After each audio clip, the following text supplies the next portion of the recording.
Hey guys, Coach Eric here, coming to you from my home office. Wanted to show you a little bit of video of a match of mine from 2019 that we're going to break down on the screen for you here in a minute.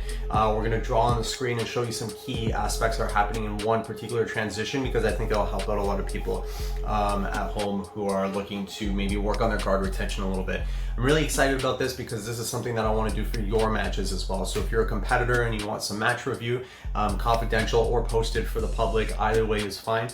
Please let me know, and we'd love to do this for you as well. Okay guys, so let's get into it.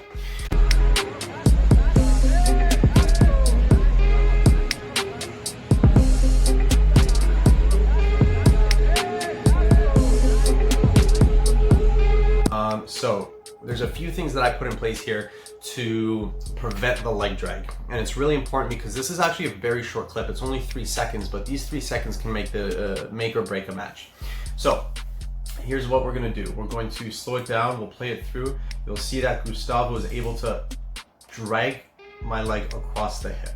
Okay, so he's taken my leg. Both of my feet are now on the left side of Gustavo's hip, and he's created a little bit of elevation and overextension from me here, right? We can see that my arm is at risk for an armbar, but also the main positional threat here is that with both of my feet to the same side of Gustavo's body, it's very easy for him to access my back, right? He's going to try to take the shoulder down towards my back, and if you can see the patch on somebody's back, you can access that real estate for back attacks, or at the very least a side control if they decide to defend that back attack. Okay, so if we play it through just a tiny bit more, you'll see.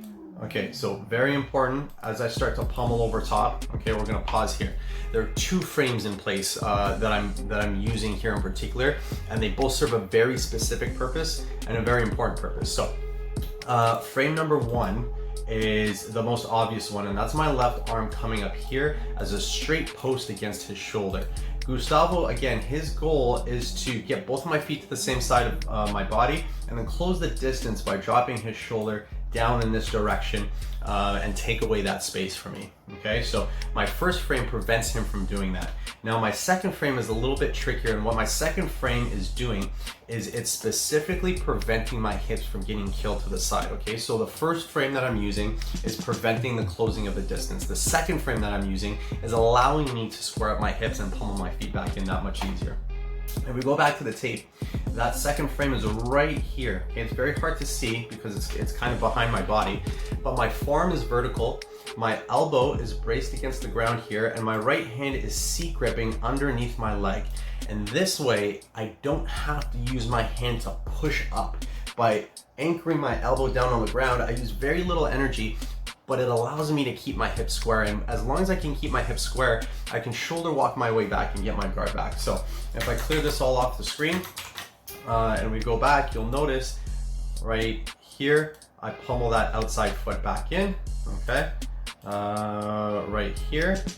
And then I'm using my shoulder walk to go back. And even though Gustavo was putting a lot of forward pressure in this direction, now that my hips are square, it's not that big of a deal.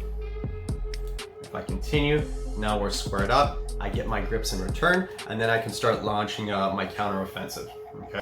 Now, why is this so important? Because the transition in this match is only 3 seconds long. Okay, so let's go back and look at that one more time, but we're going to look at it in regular speed. Okay, we'll start at 105, it goes to about 111. So if I go to normal speed, I click go, he drags, boom, 2 frames, pummel, and shoulder walk back. One last time. Okay, 108, 106. Okay. Boom. He drags. 2 frames, and then I can shoulder walk and pummel. Okay, guys. So again, these transitions can be very frantic in the middle of a tournament match, and a lot of the time I feel like that's overwhelming, especially in the beginning. And this is why drilling is so crucial, because the more that this can be instinct, the less you're going to feel the panic that kind of robs the gas tank mid-match, right? So 2 really good frames for you to use. If you would like your matches broken down in this way, please let me know, and I would love to do so at any point in time. Okay, guys? Hope you're staying safe, staying positive during the lockdown, and hope to see you guys soon.